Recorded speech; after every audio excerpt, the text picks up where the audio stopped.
Hello everyone, welcome back to Simply K. I M कुमकुम और आज हम बात करने वाले हैं क्लास 10th की एसएसटी के बारे में कि कैसे हमें सारी चीज़ों को प्लान करना चाहिए और उसको एग्जीक्यूट करना चाहिए। चलिए स्टार्ट करते हैं। तो आज क्लास 10th के एसएसटी के बारे में हम बात करने वाले हैं। ये लास्ट 30 डेज़ के लिए रहने वाला है। सबसे पहले वही वेटेज देख लेते हैं। वेटेज जैसे कि इसमें होती है हिस्ट्री, जियो, सिविक्स और इको। तीनों की वो चारों की ही जो इंडिविजुअल वेटेज होती है वो 20 मार्क्स की रहती है। चारों ही 20-20 मार्क्स के होते हैं। हिस्ट्री ये हाई प्रायोरिटी वाले चैप्टर्स होते हैं। इसके हाईएस्ट प्रायोरिटी वाले चैप्टर्स होते हैं हमारे। एक तो नेशनलिज्म इन इंडिया, नेक्स्ट होता है प्रिंट कल्चर, नेक्स्ट हमारा होता है ग्लोबल वर्ल्ड। उसके बाद मीडियम प्रायोरिटी वाला चैप्टर हमारा होता है एज ऑफ इंडस्ट्रियलाइजेशन। उसके बाद एक लो प्रायोरिटी वाला चैप्टर हमारा जो होता है वो होता है नेशनलिज्म इन यूरोप। तो इस हिसाब से हमें करना चाहिए। हमें सबसे पहले ये देखना चाहिए, उसके बाद ये और उसके बाद ये। फिर बात करते हैं ज्योग्राफी की। ज्योग्राफी में जो हाईएस्ट प्रायोरिटी वाला चैप्टर होता है वो होता है रिसोर्स एंड डेवलपमेंट। उसके बाद आता है एग्रीकल्चर। उसके बाद अगर हम बात करें तो मैन्युफैक्चरिंग इन इंडिया। उसके बाद life lines of national income. ठीक है। उसके बाद अगर हम मीडियम प्रायोरिटी की बात करें तो मीडियम प्रायोरिटी पे होता है मिनरल एंड एनर्जी। उसके बाद वाटर रिसोर्स। ठीक है। उसके बाद अगर हम सिविक्स की बात करें तो सिविक्स में हाई प्रायोरिटी वाले चैप्टर्स होते हैं। इसके तो सारे ही चैप्टर्स हाई प्रायोरिटी हमें मान के करना चाहिए। सबसे पहले पावर शेयरिंग,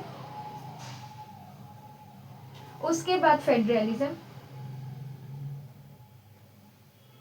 उसके बाद पॉलिटिकल पार्टीज,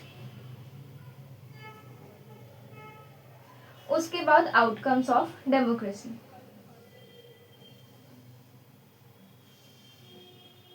उसके बाद इकोनॉमिक्स। इसके भी लिमिटेड ही चैप्टर्स है, इतने ज़्यादा कोई चैप्टर्स नहीं है। तो इसके भी हमें सारे चैप्टर्स जो है हाई प्रायोरिटी के मान के करने चाहिए। सबसे पहले डेवलपमेंट, उसके बाद अगर हम बात करें तो सेक्टर्स ऑफ इंडियन इकोनॉमी, उसके बाद मनी एंड क्रेडिट, उसके बाद ग्लोबलाइजेशन।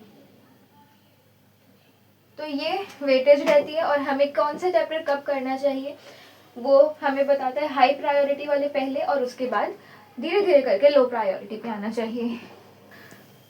तो अब वीकली डिस्कशन करते हैं कि वीकली जो है हमें कौन सा चैप्टर कब करना चाहिए। वीक 1 की बात करें तो डे 1 पे हमें करना चाहिए नेशनलिज्म इन इंडिया पार्ट 1। ठीक है। फिर डे 2 पे नेशनलिज्म इन इंडिया पार्ट 2। मतलब पार्ट 1 का मतलब है कि इवेंट्स करने चाहिए, मूवमेंट्स करने चाहिए, टाइमलाइंस करनी चाहिए, और पार्ट 2 में हमें उसका बचा हुआ चैप्टर और आंसर राइटिंग करनी चाहिए। ऐसे ही अगर डे 3 की बात करें तो डे 3 में हमें करना चाहिए प्रिंट कल्चर। डे 4 में बात करें तो making of global world. Day 5 की बात करें तो एज ऑफ इंडस्ट्रियलाइजेशन। डे 6 की अगर बात करें तो नेशनलिज्म इन यूरोप। ठीक है। तो हमें यहाँ पे हमारा हिस्ट्री जो है वो खत्म हो चुका है और डे 7 में हमें पूरी हिस्ट्री रिवाइज करनी चाहिए और रिवीजन के साथ साथ एक सैंपल पेपर में से हिस्ट्री वाला पार्ट उठा के करना चाहिए। अब हम बात करते हैं वीक 2 की। वीक 2 में हम लोगों को, जैसे हमने वीक 1 में पूरा का पूरा फोकस किया हिस्ट्री पर, ऐसे ही वीक 2 में हमें बात करना चाहिए, पूरा का पूरा फोकस हमारा होना चाहिए ज्योग्राफी पर। इसमें हम डे 8 से इसको आगे कंटिन्यू करते हैं। डे 8 में हम करेंगे रिसोर्स एंड डेवलपमेंट। डे 9 में हम करेंगे वाटर रिसोर्सेज। डे 10 में हम करेंगे एग्रीकल्चर। डे 11 में हम करेंगे mineral and energy resources. Day 12 में हम करेंगे मैन्युफैक्चरिंग। और डे 13 में हम करेंगे वो लाइफलाइंस वाला चैप्टर। डे 14 में हम लोग ज्योग्राफी के जितने भी मैप्स हैं, हाँ ये वाटर रिसोर्सेज के साथ में भी यहाँ पे हम लोग मैप वर्क करेंगे। ज्योग्राफी के जितने भी मैप्स हैं वो करेंगे, और सैंपल पेपर में से ज्योग्राफी वाला पोर्शन जो है पर्टिकुलरली उसको करेंगे। ठीक है, अब हम बात करते हैं वीक 3 की।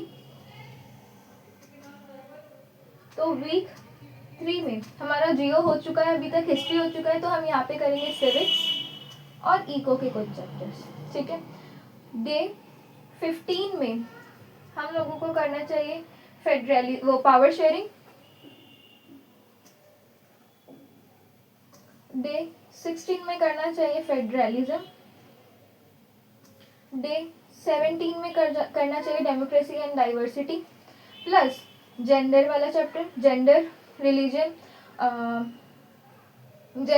एंड कास्ट वाला चैप्टर। डे 18 में हमें करना चाहिए पॉलिटिकल पार्टीज। डे 19 में करना चाहिए आउटकम्स ऑफ डेमोक्रेसी। और डे 20 में हम लोग अभी इकोनॉमिक्स स्टार्ट करेंगे, तो स्टार्ट कर लेना चाहिए डेवलपमेंट वाला। और डे 21 में हमें करना चाहिए सेक्टर्स वाला चैप्टर। ठीक है, अब बात करते हैं वीक 4 की। वीक 4 में इकोनॉमिक्स के जितने चैप्टर्स रह गए हैं वो करने चाहिए, और उसके बाद रिवीजन। इकोनॉमिक्स का अब डे 22 आ चुका है, यहाँ पे हमें करना चाहिए मनी एंड क्रेडिट। डे 23 पे करना चाहिए ग्लोबलाइजेशन। डे 24 पे करना चाहिए हमें पूरी इकोनॉमिक्स को रिवाइज। इकोनॉमिक्स ही क्यों? क्योंकि हमने अभी भी इकोनॉमिक्स करी है, और अगर थोड़े बहुत न्यूमेरिकल्स होते हैं, इतना मेजर न्यूमेरिकली ये नहीं आता, तो जितने भी न्यूमेरिकल है उसका पोर्शन। डे 25 में हमें हिस्ट्री रिवाइज करनी चाहिए, फुल हिस्ट्री को रिवाइज करना चाहिए। डे 26 की बात करें तो डे 26 में हमें ज्योग्राफी को रिवाइज करना चाहिए। डे 27 को ऑब्वियसली सिविक्स को रिवाइज करना चाहिए। और डे 28 फुल एसएसटी का एक सैंपल पेपर देना चाहिए, और ये मैंडेटरी होना चाहिए। उसके बाद जो लास्ट के बचे हुए 2 दिन हैं, मतलब डे 29 में हमें एक और सैंपल पेपर करना चाहिए फुल एसएसटी का, सैंपल पेपर 2।